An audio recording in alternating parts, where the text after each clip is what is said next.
Sustain है, क्योंकि suicide तो नहीं करेंगे। नहीं, सुसाइड तो नहीं करेंगे, वो तो सस्टेन है। लेकिन कोई ऐसी चीज आ रही है जो पसंद नहीं है। हाँ, एग्जैक्टली, क्या उसको खाएंगे?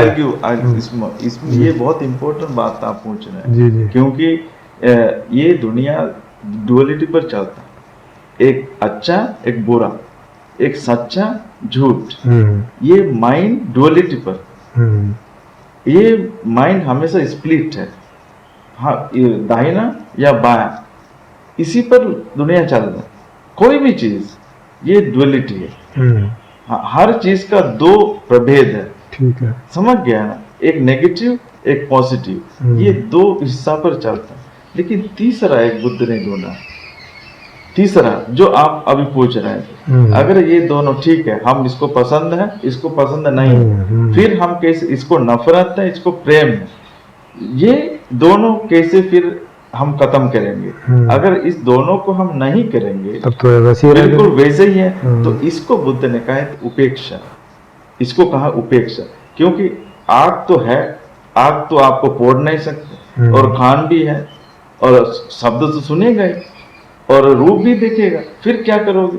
यही तो बात है ना, प्रॉब्लम। तो इसको बुद्ध ने कहा इसी में तो उपेक्षा भाव रखो, उपेक्षा भाव। ये उपेक्षा भाव आएगा आपको एक मिडिल, इसको कहते हैं मध्यम मार्ग, इसको कहते हैं मध्यम मार्ग। तुम मिडिल पर आ जाओ, तुम न ज्यादा इधर न ज्यादा उधर, उसको देखो, केवल भाव, देखने का भाव है, जस्ट सीइंग। लेकिन आप उसको परसीव मत करो, ये अच्छा या बुरा, उसको रिफ्यूज भी मत करो, इसका बुरा। तो मान लिया ऐसे आप कहीं जंगल में जा रहे हैं और कांटा आपको लग गया, या कोई सांप आपको काट रहा है, तो लगेगा, बिल्कुल काटेगा, तो क्यों नहीं कटेगा? और अगर आप उपेक्षा करेंगे वहां पे, नहीं, उसमें तो काटेगा तो काटेगा, लेकिन तो फिर आप रोकेंगे कैसे? और आप तो सस्टेन नहीं कर पाएंगे फिर। आप माइंड से रोक सकते, आप रोकने का कोई दूसरा तरीका नहीं, आपका realization, only your wisdom, only your gyan. लेकिन विजडम से फिर हम अगर उपेक्षा करेंगे तो फिर क्यों रोकेंगे उसको? वो तो कटेगा, तो क्यों सांप कटेगा तो रुकेगा नहीं। अगर सांप कटेगा दर्द तो होगा ही आपको। नहीं, अगर हमको ये होता कि भाई पहले से सांप आ रहा है और हमें मालूम है कि इसका काटना अच्छा नहीं है, तो हम उससे बच जाते या उसको हटा देते। नहीं, देखिए ये सब जो बात होता है, उपेक्षा में कैसे करेंगे? ये सब बात होता है ना, ये जनरली बात आप बोल रहे हैं। हाँ, जनरली बात नहीं, ये ऑर्डिनरी बात है। कांटा हो सकता है, कुछ भी हो सकता है, हो सकता है, उनको दर्द करेगा। बुद्ध को बहुत हो गया, उनको बहुत, उनके साथ बहुत घटना हो गया। बुद्ध को भी काटेगा, क्योंकि मांस तो वही है, दर्द तो करेगा। कई बार बीमार हो गए, वो तो बुजुर्ग हो गए, क्योंकि ये शरीर है आपका, शरीर बुद्ध का शरीर कोई फर्क नहीं है।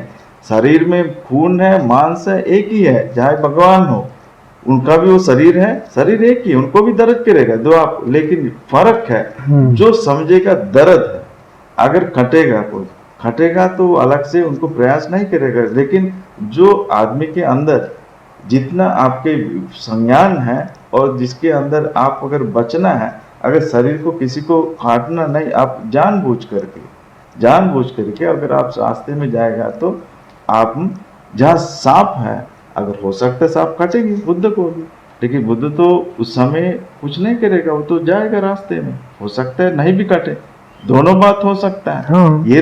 ये तो एक बात पूछ रहे हैं, नहीं तो हमारे जो पॉसिबिलिटी है ना, पॉसिबिलिटी हो सकता है। हाँ, पॉसिबिलिटी है, क्यों उसमें कोई फर्क नहीं है। क्योंकि मान लिया कांटा सामने है, आप जा रहे हो उस रास्ते से, कांटा सामने है और आपके पैर के सामने ही है, क्या आप पैर को इधर उधर रखोगे या उसी के ऊपर रख दोगे? अगर उसी के ऊपर जा रहा है तो उसी के ऊपर, यही तो पूछ रहा हूँ मैं। फिर उपेक्षा क्या होगी? नहीं, रखेगा नहीं, वो जाएगा छोड़ के, थोड़ा छोड़ के जाएगा ना, तो ये तो उपेक्षा, इसको उपेक्षा कहेंगे। फिर क्या कहेंगे?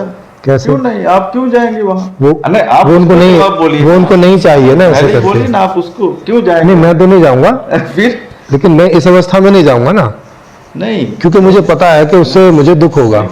जिस प्रकार की जो क्वेश्चन है उसका आंसर नहीं है। आप जिस प्रकार ठीक है, मैं तो ये पूछ रहा हूँ खाली, मतलब आप बोल सकते हैं कि जी, आप एकदम ऑर्डिनरी क्वेश्चन है, मतलब जो भगवान के जो मतलब देखिए, भगवान दुनिया को एक तरफ से देख रहे हैं, आप लोग छोटी छोटी बहुत ये सब तमाम जो नहीं, जैसे कोई भी ऐसी घटना है जो दुख देती है, मान लिया, और जो सुख देती है, तो सुख देने वाली तो हम लोग रोकते नहीं है, कोई प्रॉब्लम नहीं है। हम भी नहीं रोकते हैं, वो भी नहीं रोकेंगे, बिल्कुल नहीं रोकेगा, है ना। जो दुख देने वाला रुकेगा। हाँ, सभी लोग यही करते हैं तो सभी लोग दुख देने वाले को रोकते हैं, तो इधर ही हम चेक कर सकते हैं, क्योंकि उधर तो दोनों एक जैसे है। बिल्कुल, उधर तो बुद्धा भी जाके खीर खाएंगे और मैं भी जाके खीर खाऊंगा, बिल्कुल। है ना। लेकिन टेस्ट दूसरा, इसको नहीं, वो अलग है, वो अंदर से क्या है वो इसीलिए तो फर्क ठीक है ना, नहीं दूसरा नहीं है। आपको हर चीज को देखना है। आपको जब जो ज्ञानी है, तो ज्ञानी को हर चीज को वो ज्ञान की स्तर से देख रहा है, हाँ हाँ, जो अज्ञानी की तरह नहीं देख रहा है। लेकिन समझ गया? लेकिन हम आप एक्ट बोल में तो रहे हो अंतर वहाँ देखेंगे ना। वहाँ सांप है, हाँ, वो तो बुद्ध सांप को छोड़ के जाएगा, हाँ, हाँ। उनके पास नहीं जाएगा। क्यों जाएगा? हम भी नहीं जाएंगे, नहीं जाएंगे, वो भी नहीं जाएंगे, नहीं जाएंगे। फिर अंतर क्या हुआ? अंतर है क्या? आपको, क्योंकि आप जानबूझ करके जो है एक जानवर है, हाँ, एक जानवर है, और उनको उनके पास आप जाने से वो कटेगा, जरूर कटेगा। समझ गए ना? तो फिर बुद्ध भी सोचता है हम क्यों पास में जाएंगे, हमको रास्ता इधर है, क्यों वहां, अगर इधर रास्ता है तो क्यों जाएंगे? तो इस मामले में तो दोनों एक ही जैसे हो गए। बिल्कुल एक ही जैसा। तो क्या कोई ऐसा अंतर है जिसमें इस आदमी में और जो एक बुद्धत्व है, को मान प्राप्त है, लीजिए आप भोजन क्या कर रहे हैं, अंतर है? मान लीजिए भोजन कर रहे हैं, हम भी भोजन कर रहे हैं। जो भोजन करने से हमको जो लगता है ये भोजन बहुत टेस्टफुल है, जी, हम भोजन करते हैं, नॉर्मली एक टेस्ट है, क्योंकि जीव तो जीव है, आपका भी जीव, बुद्ध हाँ, का भी जीव, सेंस तो काम करेगी ना। सेंस तो काम करेगी जब तक शरीर है। खट्टा है तो खट्टा लगेगा, मीठा है तो जब मीठा तक लगेगा। शरीर है, जी, ये जी। तो होता है। तो लेकिन ये है जो भोजन करने से पहले, जो भोजन करने से पहले जो हम लोग का एक, जो बुद्ध का एक आदर्श है और उनका एक स्वभाव ये है, स्वभाव है बुद्ध पुरुषों का स्वभाव ये है। और ये भोजन हम इसलिए ले रहे हैं, ये भोजन एक मेडिसिन की तरफ है, भोजन एक मेडिसिन, एक जो भोजन मेडिसिन है, क्योंकि भूख जो है बीमार, जो भूख है बीमार है, इसीलिए जो बीमार के लिए दवाई के रूप में हम ये मेडिसिन ले रहे हैं। लेकिन मोस्टली लोग जो भोजन पानी को ले रहा है ये सस्टेन करने के लिए, लेकिन भोजन पानी बुद्ध उतना ही लेते हैं जो आपके सस्टेन करने के लिए जो सफिशिएंट है, और उनको उस भोजन का जो टेस्टी है, जो लगेगा अलग बात है, वो अलग है, लेकिन उसको बार बार इसी टेस्ट को, इस रस को हमको चाहिए, इस प्रकार की भावना बुद्धों के अंदर नहीं है। अगर मिलेगा तो ठीक है, नहीं मिलेगा तो तब भी ठीक है। अगर मान लीजिए भोजन के समय पर हमको मिल जाएगा तो अच्छी बात है, अगर नहीं भी मिलेगा तो उसके लिए रोना नहीं है, मिलेगा तो तब भी ठीक है, नहीं मिलेगा तो तब भी ठीक है। ये दोनों के लिए आपका कोई उनके थिंकिंग का फर्क नहीं है, यही बुद्धों की फर्क है। मतलब नहीं होने से रोएगा नहीं, और होने से भी ज्यादा खुशी उनके पास होगा। इसी को बोलता है, इस दोनों थिंकिंग के बीच में एक थॉट है, उसको बोलते हैं उपेक्षा भाव। ये दोनों एक्सट्रीम्स नहीं जाएगा किसी चीज पे। आदमी का क्या है, आदमी इसको होने से बहुत ज्यादा खुशी होता है, आदमी या खुशी होता है, और नहीं होने से आदमी नाखुश, यही है ना। तो बुद्धों का फर्क, इनका खुशी भी नहीं है, नाखुश भी नहीं है, इसके बीच का है, इसको बोलता है मिडिल पार्ट। हाँ, तो जैसे आप बता रहे हैं, मान लिया वो उपेक्षा कर रहे हैं, तो उपेक्षा कर रहे हैं इसका मतलब है कि ये उन्हें हो रहा है और ऐसा वो प्रयास कर रहे हैं बीच में रहने का। प्रयास नहीं कर रहे, उनका वही मेंटलिटी है। जब बुद्ध होने के बाद उनका कोई प्रयास नहीं है, दैट इज हिज रियलाइजेशन। उसके बाद उनका कोई चेंजेस नहीं है, उनका जो स्वभाव की, जो मन की स्वभाव, तो फिर अब तो वो उपेक्षा नहीं कर रहे ना, इसका मतलब नहीं, कोई चीज उपेक्षा नहीं कर रहा है, उसको बोलते उपेक्षा भाव, एक हाँ, इक्वलिटी, वही उपेक्षा को उसको कहते हैं इक्वलिटी। इक्वलिटी मतलब उसमें न इधर है न उधर है, आप एकदम, उनका स्वभाव एक ही है, चेंज नहीं होगा, एक्सप्रेशन की चेंज नहीं होगा, कोई एक्सप्रेशन की। मान लीजिए कोई आके आपके सामने कुछ डांट लिया, कुछ कह दिया, तो हमारे अंदर एज नेचुरली आदमी के हमारे अंदर नॉर्मली हो जाता है क्या, थोड़ा गुस्सा आ जाता है या एक्सप्रेशन चेंज हो जाता है। लेकिन जो रियलाइज जो पर्सन है, उनके अंदर उस प्रकार के भाव का, जो एक्सप्रेशन का कोई भी रिएक्शन नहीं है, रिएक्शन नहीं होता। हम लोग का जो हमारा जो नेचर है, हमारा माइंड की एक्चुअली हमेशा रिएक्शन, जो बुद्धों की नेचर है या ज्ञानी पुरुष की, जो रियलाइज पर्सन है, बुद्ध हो जो ज्ञानी पुरुष है, तो उनका जो स्वभाव क्या है, वो रिएक्शन नहीं है किसी चीज पे रिएक्शन, इसको कहते हैं इक्वलिटी है, उनका रिएक्शन नहीं। रिएक्शन होने से वो बढ़ जाता है कोई भी चीज, चाहे अब दुख को रिएक्शन करिए या सुख को रिएक्शन करिए, याद है। तो बुद्ध ये दोनों के लिए रिएक्शन नहीं करता, या आप प्रेम को रिएक्शन करो या नफरत को, ये रिएक्शन भाव नहीं है। तो हम लोग एक्चुअली हमेशा जो रिएक्शन पर चलता है हर चीज, वो रिएक्शन भी बाहर की चीज है। तो इसी रिएक्शन से अगर आदमी एक समता भाव, जिसको आप पढ़ा होगा समता भाव, एक वो समता भाव है, ये समता भाव अगर रखेगा तो मन में, जो आप दुनिया का जो चेंजेस है, जो बाहर की जो परिवर्तन है, इस परिवर्तन को हम चेंज नहीं होगा, परिवर्तन होते रहेगा, ये कभी भी रुकेगा नहीं, कभी भी नहीं रुकता, दुनिया का परिवर्तन चलते रहते। लेकिन बाहर तो सारे परिवर्तन तो हमारे दुखों का कारण नहीं होते ना, नहीं होते, सुख का कारण भी होता है, सुख का भी होता है, दुख का भी होता है। हाँ, और ऐसा भी होता है जो ना सुख है ना दुख है, जिसमें ऐसा भी होता है। इसलिए जो तो तीनों तरह का है, किसी चीज पे उनका कोई रिएक्शन है नहीं, दुनिया का जो चलते रहेगा, जिसका उनका अपना जो रियलाइजेशन है, अपना स्वभाव की रियलाइजेशन है, वो टोटली जो ऑर्डिनरी जो आपका रिएक्शंस है, ये ऑर्डिनरी रिएक्शंस है जो ऊपर है, इसलिए उनसे को कंपित नहीं होता किसी चीज पे कंपित नहीं होता कोई भी चीज पे। ये ज्ञान एक ऐसी चीज है जो एनलाइटनमेंट आप कहते हैं, सुप्रीम एनलाइटनमेंट तो बहुत लोग होता है, लेकिन जो सुप्रीम एनलाइटनमेंट जो होता है वो बहुत कम संख्या में होता है, जो आप इमेजिन नहीं कर सकते। और जो तमाम जो हमारे जो साधारण जो क्वेश्चन है, इससे भी वो प्रभावित नहीं होता आप, क्योंकि हमको ऐसा लगेगा, आपको ऐसा लगेगा, क्योंकि ये हमारा नज़र है, इसका लिमिट है, जो हमारा सोचने का भी जो शक्ति है, ये भी लिमिट है, जो सोचने का जो माइंड पावर है हमारा, उतना विकास नहीं हुआ अभी। आपको अगर आप जिस दिन विकास करेंगे, फिर हमारे जो क्वेश्चन है ये पूछना बंद हो जाएगा अपने आप। जो छोटी पूछ अभी हमको लगता है ये डाउटफुल है, ये लगता है इसको कंफ्यूजन है, और इस प्रकार की चीज़ अभी आ जाता है, क्योंकि जो हमारा जो मन के सोचने का ऐसा कैसे हो सकता है, ऐसे कैसे हो सकता ये, क्योंकि हम जो दुनिया को देख रहे हैं अपने नज़र के अनुसार, हमारे सोच विचार के अनुसार, हम उसके बाहर जाना नहीं चाह रहे।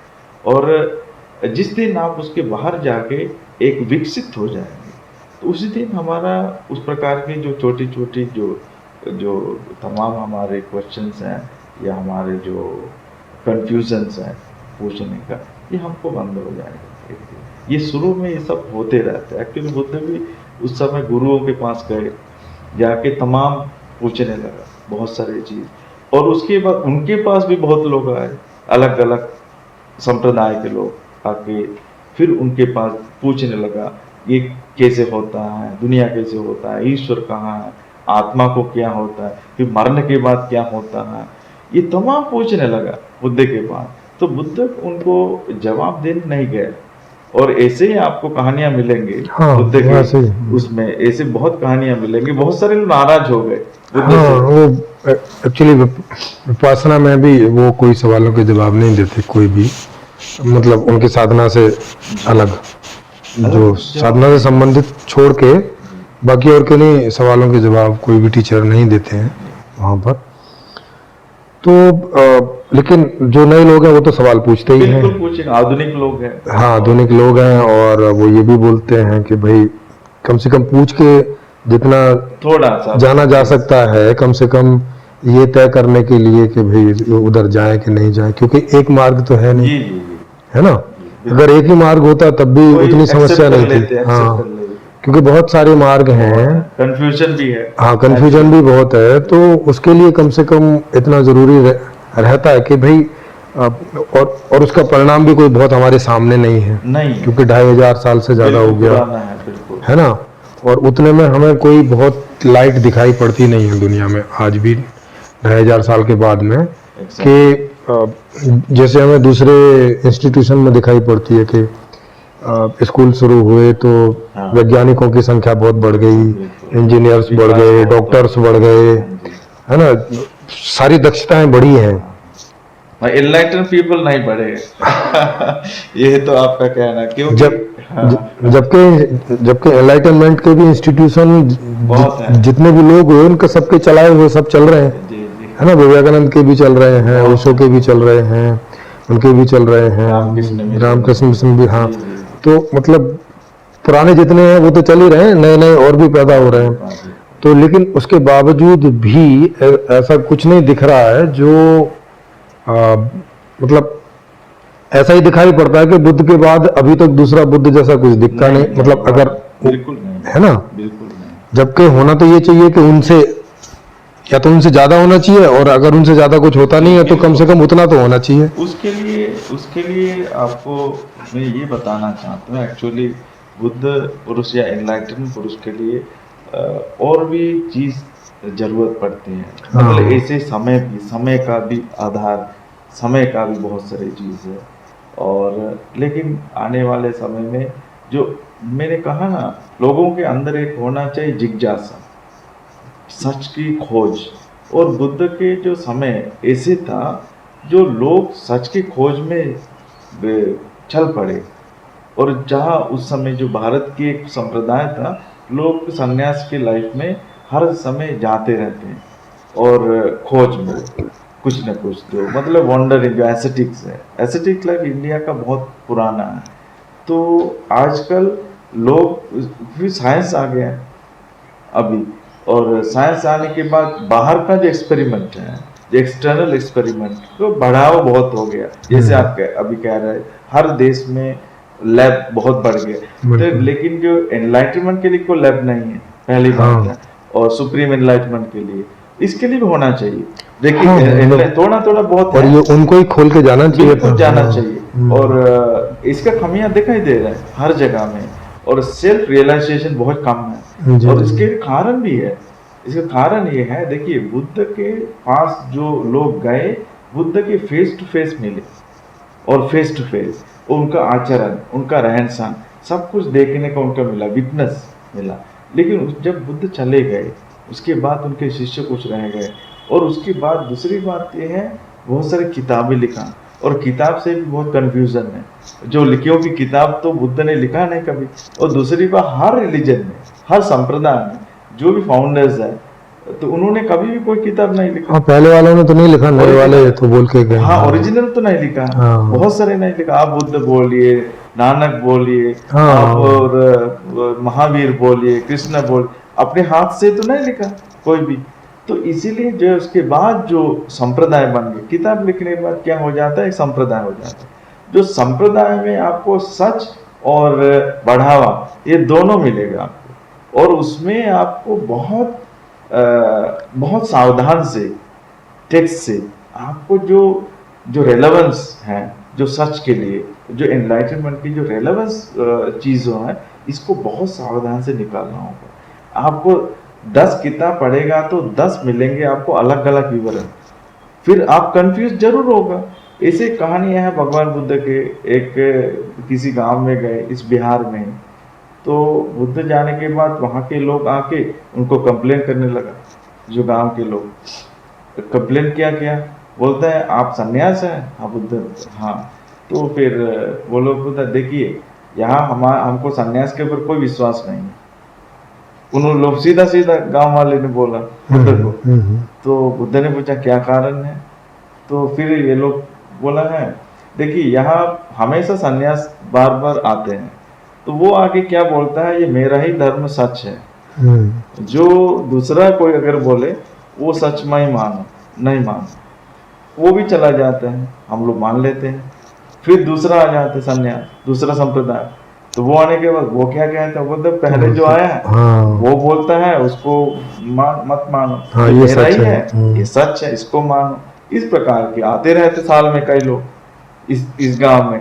तो अब बताइए, क्या आप भी ऐसे ही है? आप भी वही बोल रहे हैं। और अभी हम लोग बहुत कंफ्यूज है जरूर, और अभी हम लोग को पता नहीं है हम लोग किसको मानो, किसको नहीं मानो। तो आप बताइए हम लोग क्या करें अब? देखिए ये तो क्वेश्चन है ना, एकदम वेरी प्रैक्टिकल। बिल्कुल। तो फिर बुद्ध ने क्या कहा, देखो तुम्हारा जो कंफ्यूजन है, तुम्हारा परप्लेक्सिटी है, ये सही है, एकदम सही है, इसमें कोई दो शक नहीं है। तुम्हारा शक भी सही है, जो तुम शक किया है कौन सच है कौन झूठ बोलता है, बिल्कुल, तो बिल्कुल। किसको मानना है किसको नहीं मानना है, एक्चुअली ये बिल्कुल सही है, ये कंफ्यूजन है, जो यू आर वेरी राइटफुल इस प्रकार की है। तो फिर जो है तो बुद्ध उनको, लेकिन एक बात सुनो, बुद्ध ने फिर कहा तुम लोग, एक बात मैं कह रहा हूँ, तुम सुनो बात किसी का भी, तुम सुन सकते हैं और पढ़ सकते हैं, लेकिन तुम मत मानो जब तक तुम अपने अनुभव से तुम उसको अपने सेल्फ एक्सपेरिमेंट करो, पहले सेल्फ एक्सपेरिमेंट, सेल्फ अभ्यास करो। अगर अनुभव से जो अगर तुमको लगेगा हाँ ये टीचिंग्स अनुभव से अगर ये टीचिंग हमको लगेगा, इस टीचिंग से हमको शांति मिल रहा है, देखिए असली बात, इस टीचिंग से हमारे अंदर जो जिज्ञासा खत्म हो रही है, इस टीचिंग से हमारे अंदर ज्ञान का उत्पन्न हो रहा है। अगर ऐसे कुछ चीज अनुभव होगा तो तुम उसी चीज को मानो, उसी चीज को फॉलो करो अपने लाइफ में।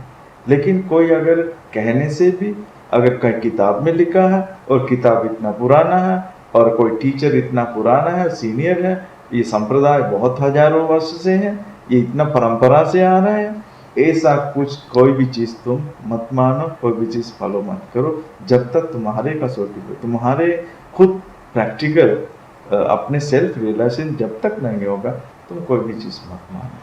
देखिए ये 2500 वर्ष के पहले कहानियां हैं, तो ये कहानियां आज भी इतना वास्तविक है, ये उन्होंने नहीं कहा ये मेरा ही जो वचन है शब्द मानो यही सच है। तो ये होना चाहिए एक्चुअली जो सीकर्स ऑफ द ट्रूथ, अगर सच के आप स्टूडेंट हैं, जो सच के खोज में आप चल रहे हैं, इसमें आपको पूरा स्वतंत्रता होना चाहिए। सब, आप किसी रिलीजन से, किसी संप्रदाय से, किसी गुरु से आपको नहीं बांधना चाहिए, नहीं बांधना चाहिए किसी चीज से। इसीलिए आप टोटली जब स्वतंत्र हो जाएगा तो आपके अंदर कहीं से भी कोई कंफ्यूजन नहीं रहे, क्योंकि you are free to think और फ्री टू चूज। तो आप हमेशा फ्री है, आपकी फ्रीडम है, आप एनालाइज कर सकते हैं, क्वेश्चन कर सकते हैं, डाउट कर सकते हैं। आप, ऐसा नहीं है कोई पनिशमेंट देंगे आपको कोई भगवान, या कोई आप अगर क्वेश्चन करोगे या डाउट करोगे आपको नरक में भेजेगा। इस प्रकार की बहुत सारे लोग हैं, मानसिक माइंडसेट है और धारणा है, आप भगवान को क्वेश्चन नहीं करोगे, आप इस प्रकार की संतों को क्वेश्चन नहीं करोगे, फिर आपको पाप लगेगा। बुद्ध ने कहा ऐसा कुछ नहीं है, तुम स्वतंत्र हो, और खास करके सच जैसा चीज हम बिना एक्सपेरिमेंट में आपको नहीं मानना चाहिए। कोई केवल संप्रदाय के चलते या किसी किताब में है आप नहीं मानना चाहिए, क्योंकि अगर आप दवाई आप ऐसे ही खाओ जो दवाई से आप ठीक होगा, है कि नहीं। अगर दवाई पॉइजन है, अगर दवाई आप खाओगे तो आपको बहुत नुकसान होगा। इसलिए जिस चीज से अगर आपके अंदर जिज्ञासा नहीं है, मान लीजिए आपको पानी पीने के लिए प्यास नहीं है, तो पानी तो अंदर नहीं जाएगा, आप कितना भी पानी डालोगे अंदर नहीं, वो बाहर जाएगा। इसलिए जो सच के लिए, सच के ढूंढ में, जीवन के लक्ष्य को खोजने के लिए आपके अंदर एक प्यास चाहिए।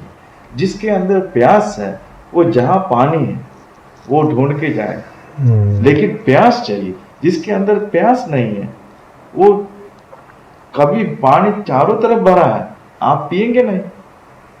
इस प्रकार की जो बुद्ध के सामने भी बहुत सारे लोग थे, लेकिन कितने लोग बुद्ध के शरण गए और सच पाया है जो लोग गए, और उनके आसपास बहुत लोग ऐसे भी रहे वो नहीं पाए, और उनके साथ भी ऐसे भिक्षु लोग थे जो बनते लोग थे बुद्ध के साथ, वो ज्ञान प्राप्त नहीं हो पाए क्योंकि प्यास नहीं थी।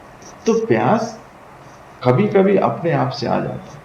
कोई घटना हो गया, एकदम मान लीजिए कोई घटना हो गया, सब क्यों हो गया है, एकदम क्वेश्चन मार्क आ गया, तो व्हाई दिस हैपन, तो आप चेंज हो जाते, एक बैक चेंज हो जाते। और ऐसे कभी कभी लोगों के अंदर आ जाता है एक सपना जैसा, ये लाइफ लगेगा तमाम ये सब इसका मतलब इसे लगता है। ऐसे सबको नहीं आएगा, हजारों से हो सकता है एक। अभी आप सुन रहे थे भंते शिवलिंग जी के साथ मेरी चर्चा का ये भाग। इसमें भंते जी उपेक्षा की बात कर रहे हैं, उपेक्षा जिसको हिंदी में बोलते हैं और पाली भाषा में उपेक्षा बोलते हैं। इसका अर्थ होता है कि किसी की माने उपेक्षा कर देना है, अंग्रेजी में बोले तो इग्नोर कर देना, है ना। कभी कभी होता है ना, जैसे कोई आपके रिश्तेदार आते हैं या आपका कोई ऐसा आदमी आता है जो आपको लगता है कि ये टाइम खाने वाला है या नुकसान देने वाला है या ऐसे ही टाइम चाटने वाला है, तो कई बार आदमी क्या करता है, उसकी उपेक्षा करने लगता है। मतलब उसको वो समय नहीं देना चाहता उस आदमी को या कोई भी ऐसी चीज़ को, वो उसको इग्नोर करता है। जनरली ऐसा आदमी कब करता है? ऐसा तब करता है जब उसे वहाँ से कोई दुख होने की संभावना होती है या समय नष्ट होके या वो कोई भी प्रकार से दुख होने की संभावना होती है या हानि होने की संभावना होती है, तो आदमी इस उपेक्षा का स्वाभाविक रूप से प्रयोग करता है, इस्तेमाल करता है।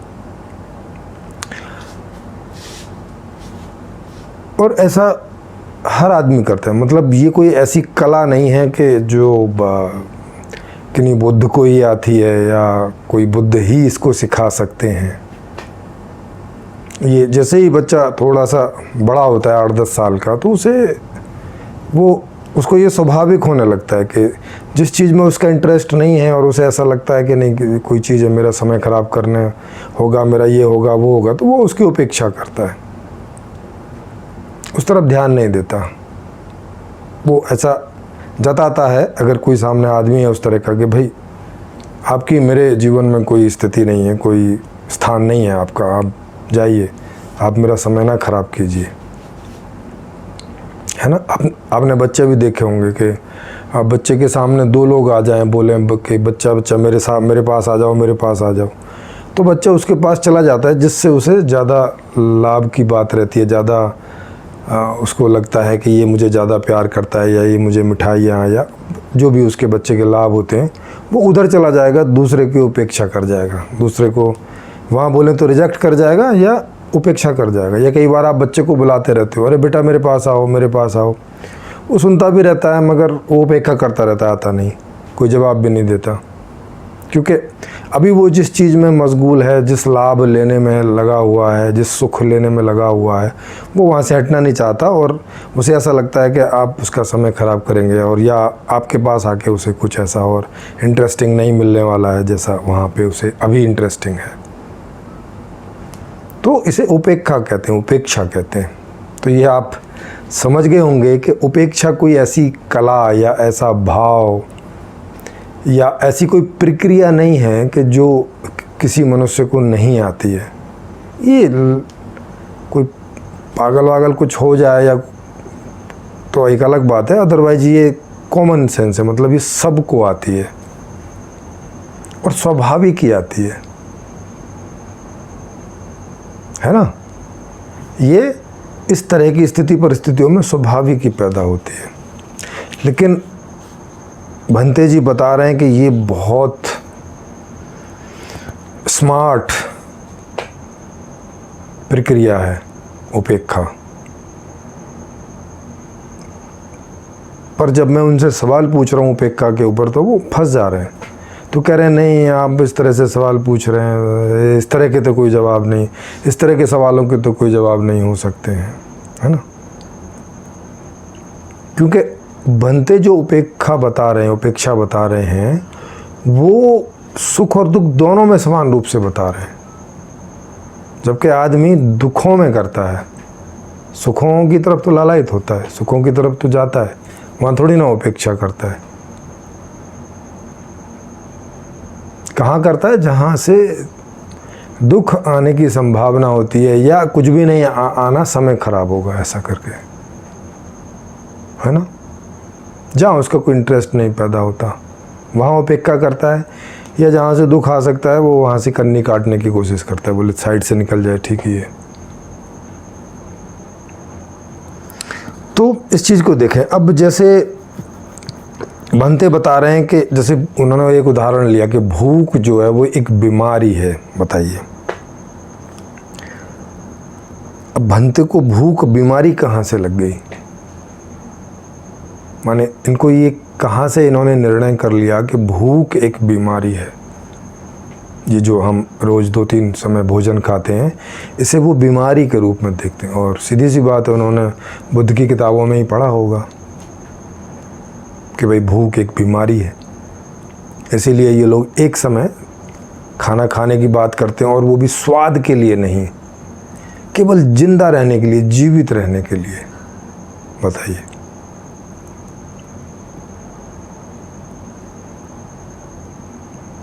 आखिर जीवित क्यों रहना है?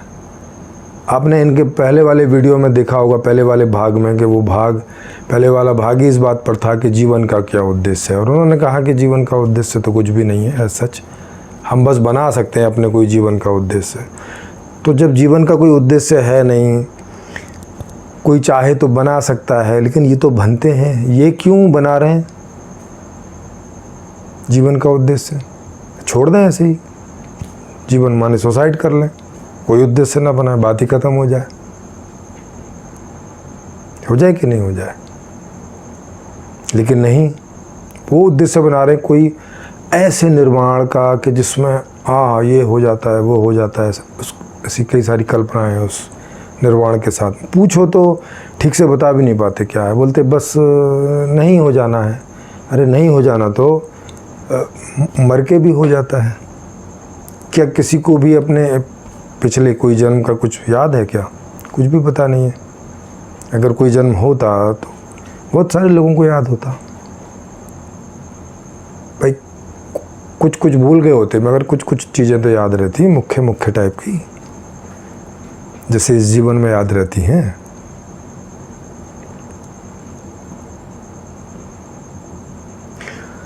तो वो कह रहे हैं कि भूख एक बीमारी है। बस खाना, बुद्ध जो खाते हैं खाना, वो बस जीवित रहने के लिए खाते हैं, आम लोगों की तरह नहीं कि स्वाद के लिए खाते हैं। बताइए, मतलब इस प्रकृति ने हमें जो ये सेंस दिया है स्वाद का, ये बेकार ही दिया है।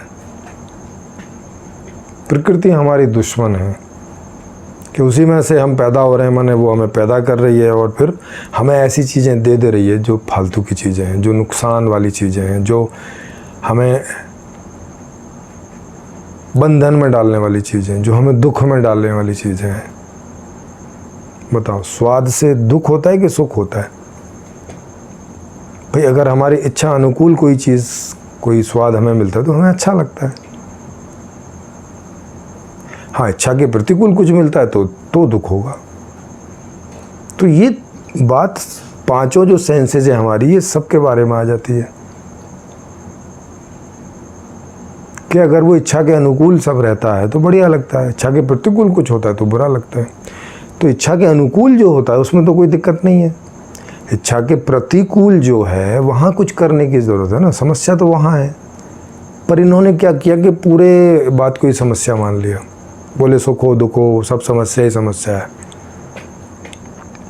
ये देख ही नहीं सके कि ये दोनों बिल्कुल अलग चीज़ें हैं, दोनों डिसजॉइंट हैं। इच्छा की अनुकूलता होती है तो सुख होता है, और इच्छा की प्रतिकूलता होती है तो दुख होता है। बिल्कुल दोनों अलग अलग चीज़ है। ये दोनों ऐसी चीज़ नहीं है कि एक होगी तो दूसरी रहेगी या दूसरी होगी तो पहली रहेगी। जैसे उदाहरण के लिए हमें कभी जैसे रसगुल्ला खाने की इच्छा होती है, मान ली किसी को रसगुल्ला अच्छा लगता है, तो उसे जितनी उसकी इच्छा है, माने 5 रसगुल्ले की इच्छा है तो उसने 5 खा लिए तो सुखी हुआ, बढ़िया, फर्स्ट क्लास। अब कोई उसको ज़बरदस्ती खिलाने लगे, नहीं तुम्हें 5 और खाने पड़ेंगे, तो ठीक है अभी भी जैसे तैसे खा जाएगा। लेकिन फिर बोले नहीं अभी और 5 खाने पड़ेंगे, भाई फिर वो दुख बन जाएगा। तो आप देख रहे हैं कि दुख कहाँ से स्टार्ट हो रहा है। पहले 5 जो रसगुल्ले हैं वो सुख दे रहे हैं, दूसरे 5 ऐसे ही है, इच्छा तो नहीं है पर ऐसा कुछ प्रतिकूलता भी नहीं है, ठीक है खा सकते हैं, टेस्ट तो लगेगा पर उतना नहीं लगेगा जितना पहले 5 में था, क्योंकि पेट भर गया, इच्छा पूर्ति हो गई। लेकिन अब फिर और खिलाओगे वो तो दुख देगा, क्योंकि पेट में जगह नहीं, खाने की इच्छा भी नहीं, और उस समय बिल्कुल इच्छा नहीं है। तो बिना इच्छा के हम कोई चीज़ अपने साथ करते हैं तो वो दुख ही पैदा करती है। सवाल ये है कि वो करना क्यों है। तो ये दुख की प्रक्रिया बिल्कुल अलग है, सुख की प्रक्रिया बिल्कुल अलग है। दोनों का एक दूसरे से कोई लेना देना नहीं है, दोनों बिल्कुल अलग ही रास्ते से आती है और अभिव्यक्त होती है।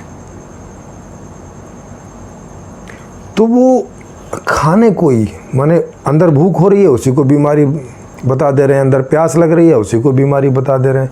मतलब अंदर जो भी कुछ हमें इच्छा हो रही है वो बीमारी, उनकी माने है तो इच्छा मतलब बीमारी। बताइए, अब आप खुद सोचिए कि अगर इस जीवन में से इच्छा नाम की चीज़ निकाल दी जाए तो इसमें और जड़ में कोई अंतर बचेगा क्या? कुछ अंतर बचेगा क्या? कुछ भी नहीं बचेगा। फिर इनसे पूछे कि अच्छा फिर दूसरों को ज्ञान सुनाने की, ज्ञान देने की, सत्संग सुनाने की, ये भी तो इच्छा फिर बीमारी होनी चाहिए। नहीं, उसको बोलते नहीं वो तो बढ़िया है। मतलब वो बढ़िया है तो हम बढ़िया बढ़िया ठंडाई पी रहे हैं, उसमें क्या प्रॉब्लम है? उसमें क्या समस्या है? भाई है तो इच्छा ही, ये भी इच्छा है वो भी इच्छा है। अगर आप किसी को ज्ञान दे रहे हैं और आपका ज्ञान किसी को काम नहीं आ रहा या वो नहीं सुन रहा तो आपको बुरा लगेगा इसमें, और सुन ले रहा है तो आपको अच्छा लगेगा। यहाँ पर भी वो ऐसे करके दोनों चीज़ें हैं।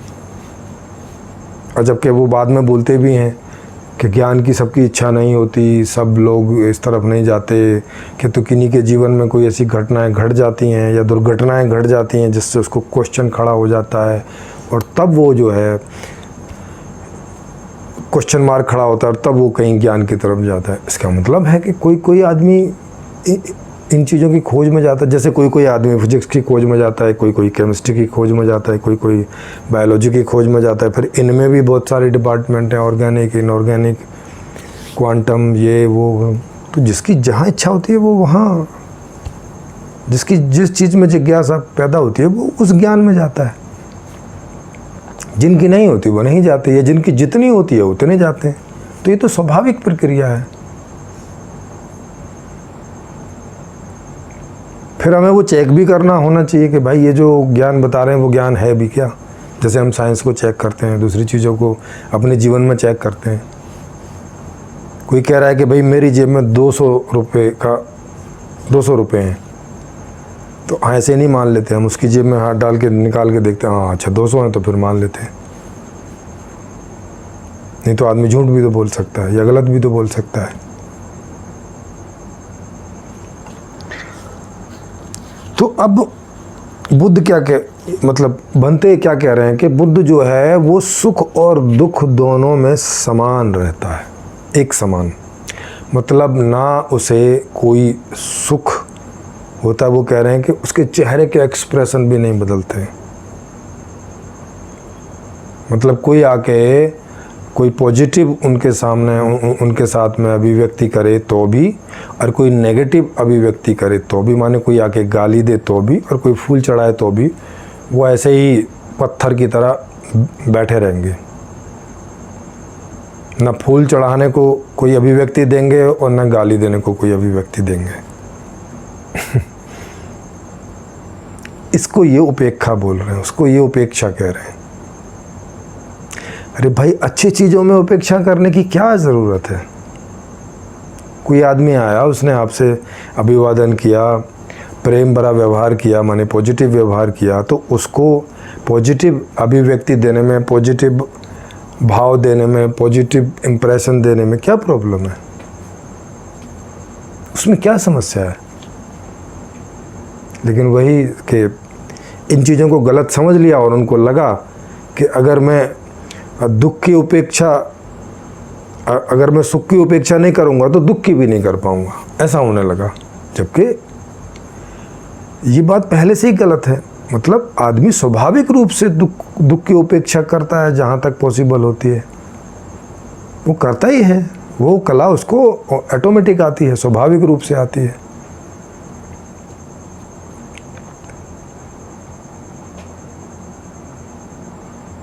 है ना, जैसे जंगल में भी शेर है, चीता है, अगर उसका पेट भरा हुआ है और पास से कोई हिरन या कुछ निकल भी जाए तो वो उपेक्षित रहता है, उससे उपेक्षा करके रखता है, उसको पीछे नहीं दौड़ता, उसे मारता नहीं, उसे जाने देता है, ऐसे ही,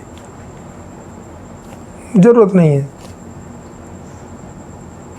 तो उपेक्षा हो गई। तो उपेक्षा तो ये हमारा मतलब ये करना तो सबको आता है, लेकिन जहां होना चाहिए वहीं पर ही। अब ये सुख में भी उपेक्षा कर रहे हैं भाई, वहां क्या जरूरत पड़ी सुख में उपेक्षा करने की?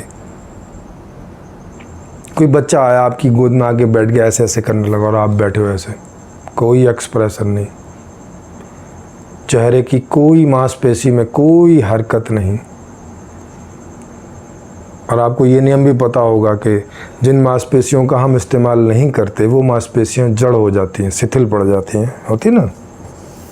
हम अगर एक्सरसाइज ना करें, ऐसे बैठे रहें, तो एक आध महीने में वो सारी मांसपेशियां शिथिल होने लगती हैं, इनएक्टिव होने लगती हैं, जड़ होने लगती हैं।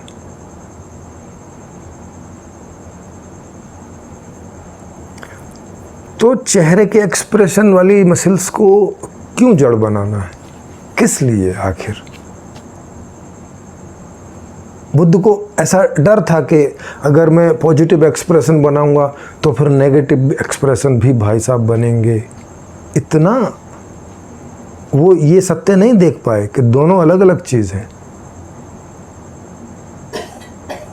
सुख की प्रक्रिया अलग है, उसके एक्सप्रेशन अलग होते हैं।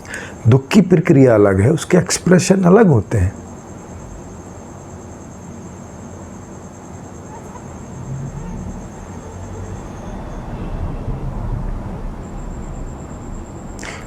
तो चूंकि वो नहीं देख पाए तो उन्हें ऐसा लगा कि ये दोनों एक ही सिक्के के दो पहलू हैं, सुख और दुख। तो भाई अगर दुख से बचना है तो सुख से भी दूर रहो, इस प्रकार का निर्णय। तो ये ना समझे का निर्णय कहा जाएगा, इसकी कोई ज़रूरत नहीं थी। केवल ये इस गलती से हुआ कि वो सुख और दुख को एक ही सिक्के के दो पहलू समझ बैठे, और इसी वजह से उन्होंने अपने प्रथम आर्य सत्य में ये बोल दिया कि सुख भी दुखी, माने सब कुछ दुखी दुख है, यहाँ कुछ है ही नहीं है, यहाँ कुछ सुख जैसा है ही नहीं, सब दुख है। दुख तो दुख है ही है, सुख भी परिणाम में दुख है। वो ऐसे घुमा घुमा के वो सब कुछ उन्होंने दुखी दुख बना लिया कि सब कुछ दुख है, अब सब कुछ को उपेक्षा करो भाई। और तो भाई उसके लिए साधना करने की क्या जरूरत थी? उपेक्षा करनी तो आती है, ये हर आदमी को, उनको भी आती ही होगी। तो ऐसे ही उपेक्षा करनी शुरू कर देनी थी बस। उसके लिए अष्टांगिक मार्ग और ये और वो और इतने सारे नियम, 30, 35, 33 करके नियम है उनके, कठोर वाले जो हैं। अभी पिछले वाले पार्ट में आप देख ही रहे थे, वो बोल रहे थे आखिरी में कि जब भंते जो आए वो बोले कि नहीं आपके तो नियम बहुत कठोर हैं। तो ये बोले कि अच्छा कितने नियम पालन कर लोगे? बुद्ध बोले, तो किसी ने बताए होंगे, किसी ने 2, किसी ने 5, किसी ने 10। तो बोले अच्छा चलो जितने पालन कर सको उतने पालन करो। बताओ ये क्या है? मन साधना में भी मांड वाली चल रही है। बोले अच्छा चलो 2 पालन कर लो। अरे भाई काहे के लिए? उपेक्षा तो आदमी को करनी ऐसे ही आती है। अगर उपेक्षा ही करवानी थी उससे तो बोल देते बस उपेक्षा करो, छुट्टी। इसके लिए कौन साधना की जरूरत है भाई साहब, बताइए जरा।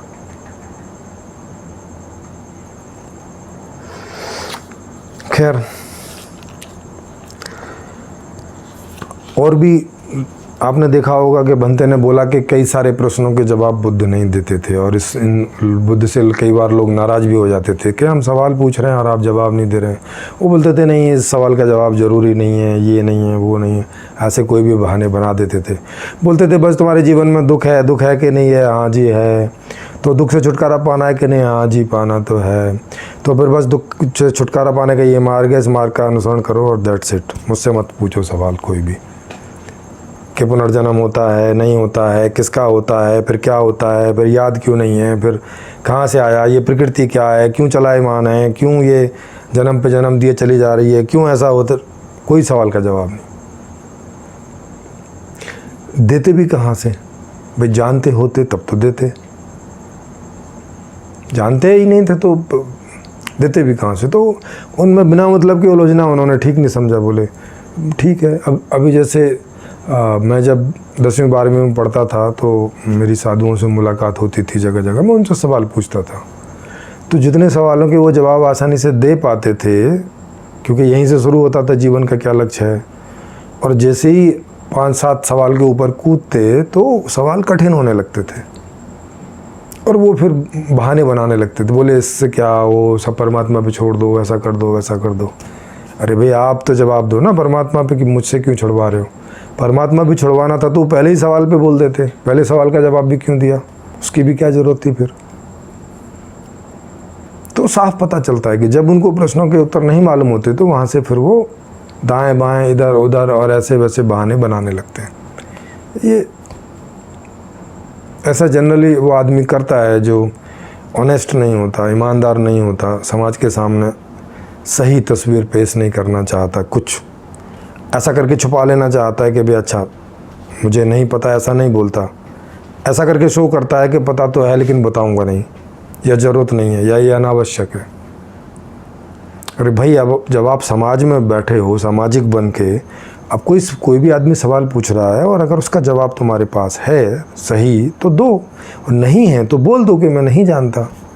अगला आदमी खोजे कहीं जाके, चुप काहे होके बैठ जाते हो?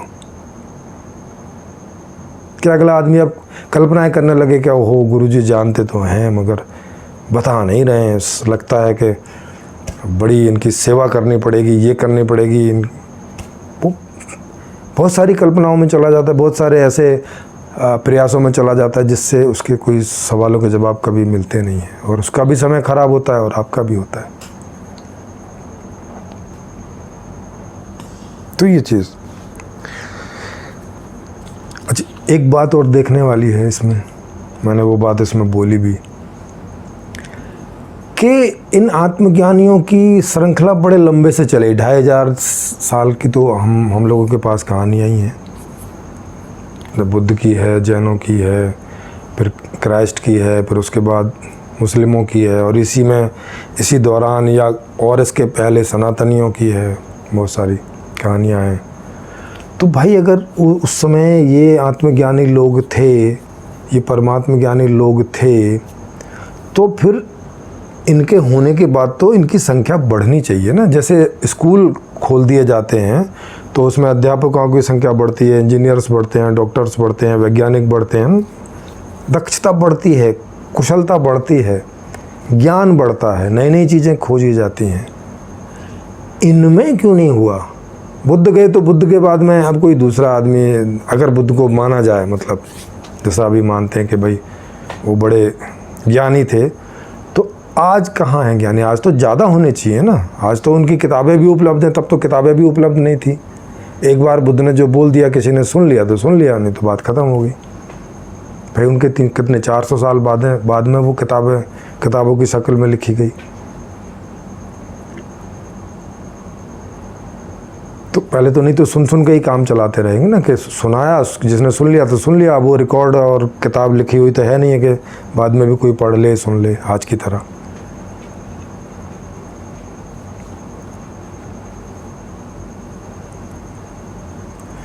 तो ये बात हमें बड़ी सोचने वाली है कि अगर इस चीज़ में कोई ज्ञान जैसा होता, अगर ये लोग भ्रमित नहीं थे, तो भाई उस ज्ञान के ज्ञानी लोगों की संख्या भी बढ़नी चाहिए थी और उनकी डेप्थ भी बढ़नी चाहिए थी, गहराई भी बढ़नी चाहिए थी, और कम से कम संख्या तो बढ़नी चाहिए थी। अगर मान लिया जाए कि बुद्ध चलो कंप्लीट डेप्थ पे पहुंच गए थे, जितनी गहराई होती है उस ज्ञान में उतनी गहराई में पहुंच गए थे, तो उनकी संख्या तो बढ़ती। बुद्ध के समय पे ही 20-30 बुद्ध हो जाने चाहिए थे। जैसे आज एक अध्यापक कई सारे अध्यापकों को जन्म दे जाता है, कई सारे इंजीनियर्स को, कई सारे वैज्ञानिकों को, कितने सारे जो है वो दक्षता दे जाता है, कितने सारे लोगों को दे जाता है कि नहीं दे जाता है? आप देखते ही हैं, बड़े आराम से दे जाता है। इससे भी ये पता चलता है कि ये लोग जिस ज्ञान की बात कर रहे हैं, वो चाहे नानक हों, वो विवेकानंद हों, मोहम्मद हों, जीसस हों, या उसके बाद अभी जितने इसमें भारत में तो कितने ऐसे होते रहे हैं बीच बीच में, वो होते हैं और उनकी परंपरा में फिर कोई आगे आता नहीं। अब जैसे दयानंद जी की बात ले लें, वहाँ ऐसा कोई दिखता नहीं है। वो बोलते हैं कि महर्षि दयानंद और इस तरह के टाइटल उन्हें देते हैं। भाई तो फिर अब बाद में कहाँ गए सब महर्षि किधर चले गए? मतलब अंग्रेजों के समय में महर्षि पैदा हो गए जब व्यवस्था खराब थी। अब व्यवस्था तो कुछ पहले से अच्छी हुई है और आर्य समाज के बहुत सारे आश्रम भी हैं, उनमें बहुत सारे गुरुकुल भी हैं जहाँ पे पढ़ाया जाता है, और अब ये एक महर्षि दयानंद पैदा नहीं कर पा रहे। तो महर्षि दयानंद का ज्ञान जो दिया हुआ था, उस ज्ञान का क्या मतलब रहा कि अगर वो एक दयानंद की जगह 10 और 20 और 50 और 100 और 2000 दयानंद पैदा ना कर सके इतने पिछले 125-150 साल के जीवन में? क्या मतलब है फिर? वो ज्ञान है, ये कैसे तय हो? वही विवेकानंद का हाल, बोले अपने जीवन में 5 आदमी ढूंढ रहे थे, 10 आदमी या 100 नहीं मिले उन्हें, बताओ, मना भी नहीं सके।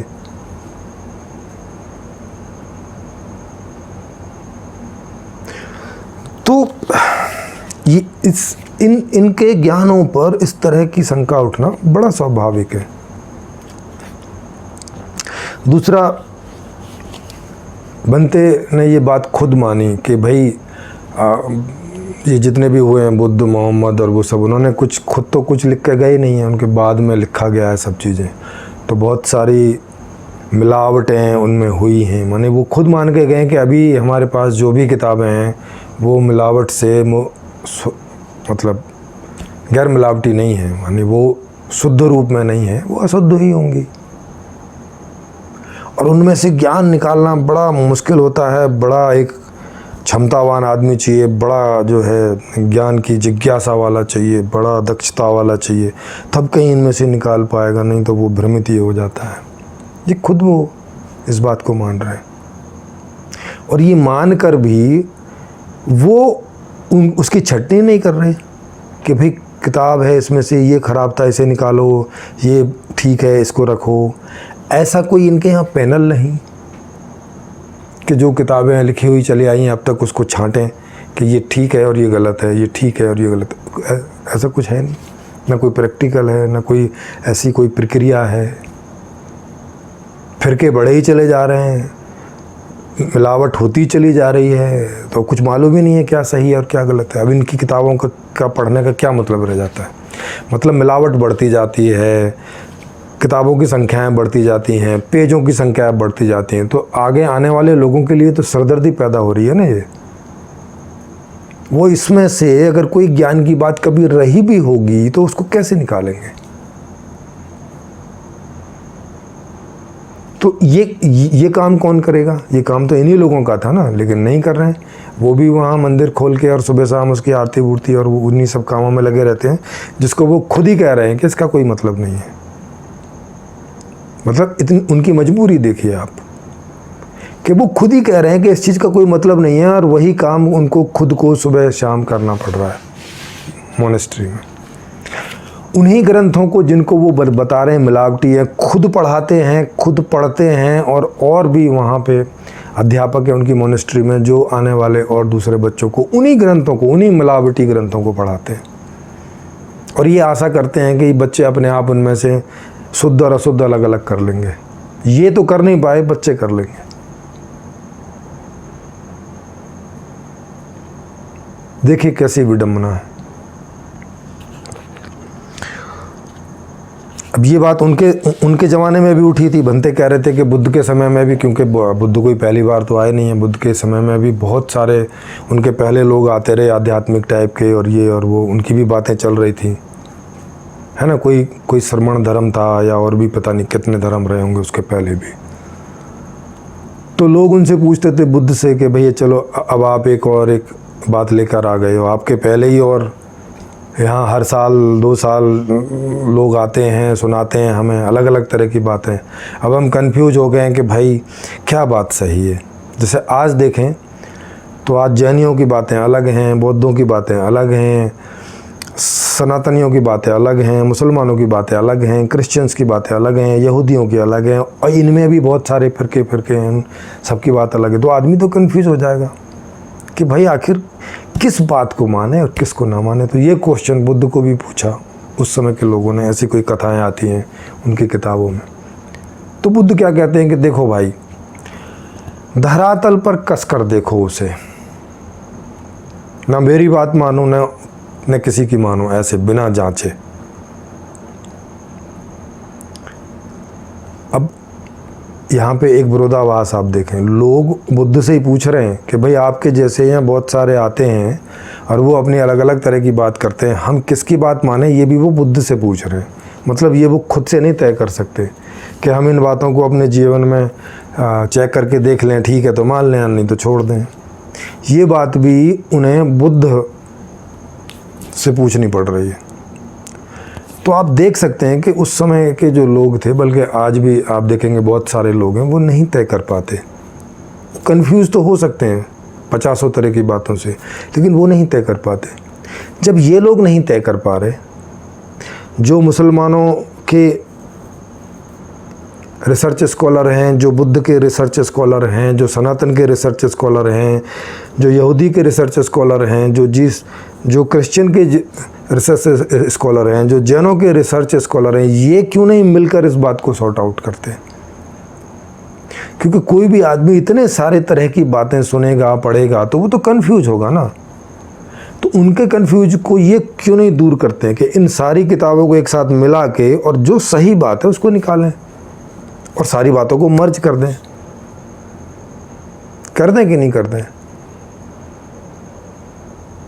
इतनी सारी जो सब बातें जा रही हैं लोगों में, तो लोग तो कंफ्यूज होंगे ना। तो ये सारी बातें, ये सारे धर्म जितने भी हैं, ये और लोगों को कंफ्यूज करते हैं। मतलब जो एक स्थिति है सामान्य, उसको भी खराब करते हैं, क्योंकि इनमें कोई अपडेट ही नहीं है। ये मूर्धन्य लोग आपस में बैठ के ये नहीं तय कर पाते कि क्या चीज़ ठीक है, और सबको मिला के एक आगे को निकालें कि भाई ये अब सबके लिए है, और उसमें अपडेट होते जाएं, ना कि अपनी ढपली, अपना राग, बोले मेरा एक अलग धर्म, तुम्हारा एक अलग धर्म, तीसरे का एक अलग धर्म। अरे क्या हो रखा है? और इनका कोई समाधान इनके किसी के पास नहीं, ना बुद्ध के पास, ना महावीर के पास, या ना इनके मानने वालों के पास, ना मोहम्मद के मानने वालों के पास, ना क्राइस्ट के मानने वालों के पास, ना सनातन के मानने वालों के पास। सब अपनी ढपली, अपना राग में जा रहे हैं। कोई तरीका नहीं इनके पास। इन लोगों के धर्म में कोई ऐसा सॉल्यूशन नहीं कि जो इस समस्या का निपटारा करे। और फिर बैठ के बोल रहे हैं कि हम ज्ञानी। बताओ किस बात के ज्ञानी हो? के धर्मों की ही जो पैदा करी हुई समस्या है, उसी का समाधान धर्मों के पास नहीं।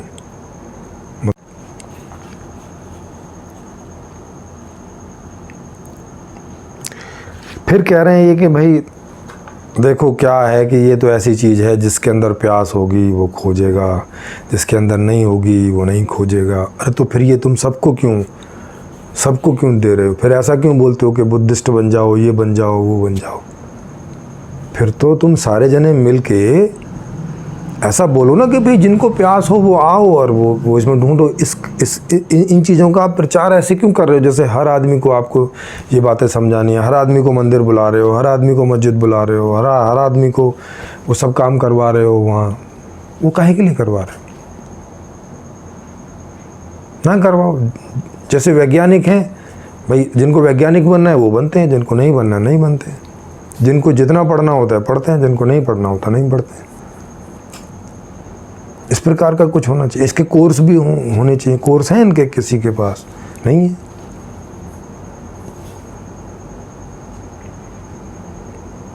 तो मतलब ये सब इस तरह की बातें सब ऐसे अंधेर गर्दी में चल रही यूं ही।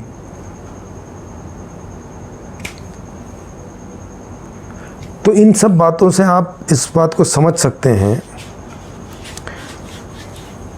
कि इन चीज़ों में कोई ज्ञान वगैरह नहीं है। और परिणाम से भी हमें पता है कि 2500 साल पुराना ये सब बौद्ध धर्म है, क्या निकल के आया इससे अभी तक, आप बताओ। आज जहाँ हम हैं वहाँ इस ज्ञान की कोई भी उपयोगिता है क्या? और इसके पहले का जो भाग है उसका आपको लिंक इस वीडियो के डिस्क्रिप्शन में मिल जाएगा। इसके पहले भाग को आप ज़रूर देखें, क्योंकि ये पार्ट में ये श्रृंखला चल रही है एक एक करके। इस नई व्यवस्था में नया अर्थशास्त्र, नया राजनीतिक शास्त्र, नया समाज शास्त्र, नया शिक्षा शास्त्र होगा। नया अर्थशास्त्र में नई मांग नीति, नई उत्पादन नीति, नई आपूर्ति नीति होगी। नई न्यायकारी व्यवस्था को विस्तार से समझने के लिए मेरी लिखी पुस्तक संपूर्ण समाधान को फ्री में डाउनलोड करके पढ़ सकते हैं। इसमें सही अर्थशास्त्र सहित सारी व्यवस्था को विस्तार से समझाया गया है। इसका लिंक नीचे डिस्क्रिप्शन में आपको मिल जाएगा। इसे शेयर करें, सब्सक्राइब करें और घंटी को भी क्लिक करें ताकि आने वाले वीडियोज का आपको नोटिफिकेशन मिलता रहे। इस वीडियो को देखने के लिए आपका हार्दिक धन्यवाद।